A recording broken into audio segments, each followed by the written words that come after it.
A noite estava fria em Belo Horizonte e as ruas do bairro pareciam vazias. Marcos caminhava para casa depois do trabalho quando ouviu um ganido fraco vindo de um beco.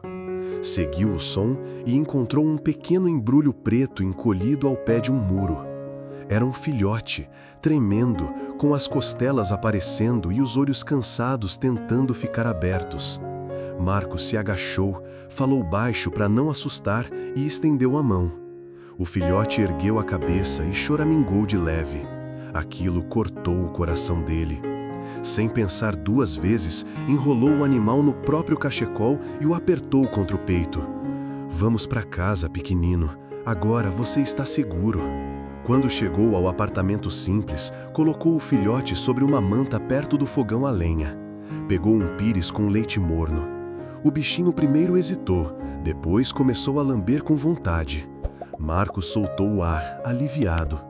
Fez uma caminha de papelão com toalhas, sentou ao lado e ficou ouvindo a respiração fraca até adormecer no sofá. De manhã, acordou com o ruído de patinhas. O filhote tinha saído da caixa e andava cambaleando atrás dele. Marcos pegou o pequeno no colo e riu. "Então é aqui que você quer ficar." Decidiu naquele instante, aquele vira-lata não sairia mais dali. Os dias seguintes foram de descobertas. Marcos preparava papinhas, limpava os acidentes no chão e apresentava ao filhote a nova casa. O animal ganhava força, os olhos brilhavam, os passos ficavam firmes. O vínculo cresceu rápido. Toda manhã, o filhote corria até ele com o rabinho agitado. À noite, dormia colado à perna de Marcos no sofá. Ele ensinou comandos simples, tipo senta e fica. O pequeno aprendia num piscar de olhos. "Você é esperto demais", dizia, achando graça. Mas algo diferente começou a aparecer. O crescimento era rápido, rápido demais. Em poucas semanas, as patas ficaram enormes, a cabeça alargou, o corpo esticou. Os potes de comida foram trocados por maiores, as coleiras não serviam por muito tempo. Os brinquedos quebravam em minutos. Na rua, os vizinhos paravam para olhar. "Que raça é essa?" perguntava a dona Neuza da esquina. Marcos dava de ombros. "Não sei, achei na rua." E seguia, fingindo não ver os olhares curiosos. Além do tamanho, vieram comportamentos estranhos. Em vez de latidos agudos, o filhote soltava sons graves, quase rosnos. À noite, ficava plantado diante da janela, observando a escuridão como se vigiasse algo invisível. Às vezes, erguia a cabeça e soltava um uivo longo que gelava a espinha de Marcos. Nos passeios, não puxava a guia por empolgação, mas caminhava atento, farejando o vento, rastreando tudo com olhos afiados. Quando um cachorro de rua se aproximou certo dia, em vez de brincar ou recuar, o animal se colocou à frente de Marcos, o pelo ouriçado, e emitiu um aviso tão firme que o outro virou as costas na mesma hora. "Você é só um filhote", sussurrou Marcos, espantado. "Mas age como um guardião." A fome também chamava a atenção. Ração comum não dava conta. Carne crua despertava um interesse diferente, quase instintivo. Marcos tentava não pensar nisso, ainda que sentisse um aperto no peito. Por mais estranho que fosse, com ele o animal continuava dócil. Dentro de casa era silencioso, obediente, carinhoso, como se entendesse cada palavra. A vizinhança, no entanto, foi mudando de postura. Crianças que antes pediam para fazer carinho, agora se escondiam atrás dos pais. Alguns atravessavam a rua quando Marcos passava. "Tem certeza que é cachorro?" cochichou um rapaz na padaria. Outros diziam sem rodeios: "Isso aí parece lobo." Marcos só respondia: "Ele é meu" e pronto. Mas à noite, deitado, ele lembrava do primeiro encontro, o corpo minúsculo no frio, e se perguntava que mistério estava crescendo ali ao seu lado. A resposta começou a nascer numa noite em que voltava do trabalho. Já perto de casa, um sujeito saiu do escuro e mandou entregar a carteira. Marcos congelou. Antes que ele reagisse, seu companheiro avançou um passo, ficou entre os dois e soltou um rosnado profundo, pesado, que ecoou na rua vazia. O assaltante tentou bancar a coragem, mas vacilou quando viu os olhos do animal brilharem na penumbra e percebeu o tamanho absurdo que ele tinha. Um latido curto, grave, bastou. O homem xingou baixo e saiu correndo. Marcos ficou tremendo, depois se ajoelhou e abraçou o pescoço do bicho. "Você me salvou!" O animal encostou a cabeça, firme, como quem diz, já passou. Naquele dia, Marcos entendeu que não era apenas um pet, era um protetor. Mesmo assim, a dúvida que rondava não foi embora. Ele marcava tudo que via de diferente: a postura, o silêncio calculado diante de estranhos, o uivo de madrugada. Juntou coragem e levou o companheiro à clínica de doutora Patrícia, na floresta. A sala de espera se calou quando os dois entraram. Uma menina sussurrou: "Isso não é cachorro!" E a mãe abaixou a cabeça.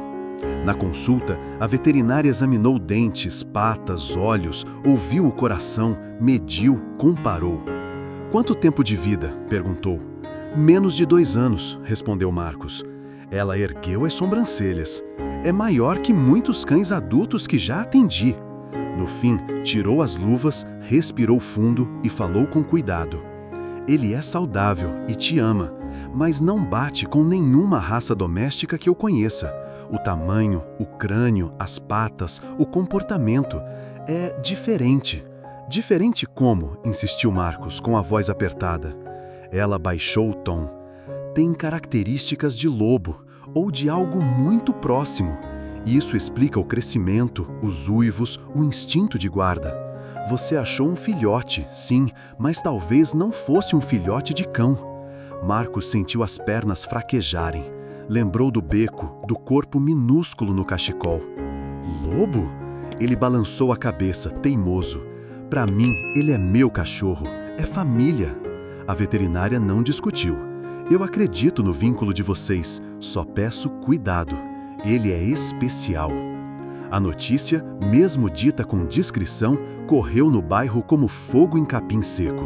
O que antes era admiração, virou medo para muitos. Diziam na fila do ônibus que Marcos tinha um lobo em casa. Uns vinham só para olhar pelo portão. Outros pediam que ele se livrasse do animal. "Vai dar problema, e se atacar alguém?" insistia um senhor. Marcos ouvia calado, o coração pesado.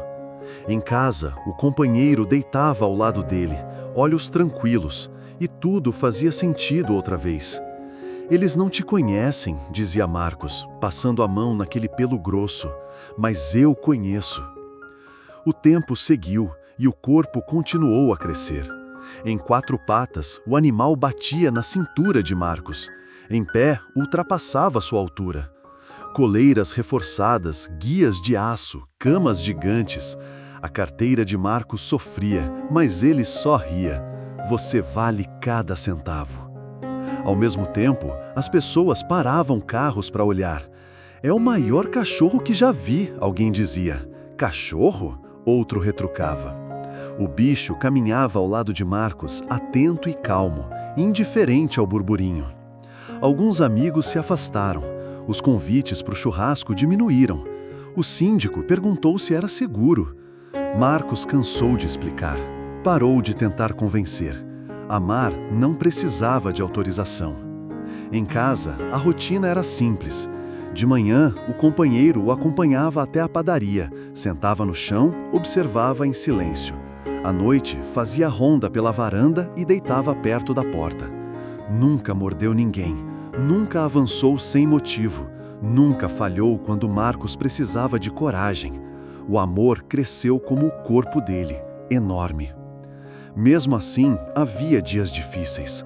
Certo sábado, 2 pessoas bateram no portão para reclamar que o bairro não era lugar para bicho selvagem. Marcos respirou, manteve a calma e disse apenas: "Ele é meu", e fechou. Depois sentou no degrau, o coração batendo forte. O animal encostou o focinho na mão dele como se perguntasse: "E agora?" "Agora a gente vive juntos." Os anos passaram. O gigante de olhos atentos já não tinha nada de filhote, mas seguia fiel. Protegia sem barulho, obedecia com um olhar, descansava com a cabeça no colo de Marcos nas tardes de domingo. A cidade continuou dividida. Alguns nunca deixaram de temer. Outros perceberam aos poucos que não havia ameaça ali, apenas um vínculo difícil de explicar. Dona Neuza, que antes cruzava a rua, um dia sorriu sem graça ao vê-los. "É bonito mesmo." Marcos sorriu de volta. "Eu sei." Marcos pensava muito na primeira noite. Se tivesse passado direto, talvez aquele corpo pequeno tivesse sumido no frio e ele nunca teria conhecido a amizade mais profunda da sua vida. Aprendeu que amor não depende de rótulo. Não é raça, não é nome, não é o que os outros acham. Amor é presença, lealdade e a decisão de ficar, mesmo quando tudo em volta é dúvida. Ele não tinha adotado apenas um animal, tinha adotado esperança, companhia e um motivo para acreditar em milagres. Em muitos fins de tarde, os dois se sentavam no muro baixo da casa para ver o céu alaranjado. Marcos passava a mão no pelo grosso e dizia: "Você não é só um pet, é família." E sentia uma paz que nenhuma conversa de vizinho poderia levar. O gigante encostava mais, como se dissesse o mesmo.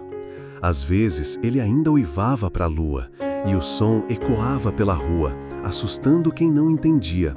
Para Marcos, era só uma canção antiga, vinda de um lugar do qual ele não fazia parte, mas que respeitava.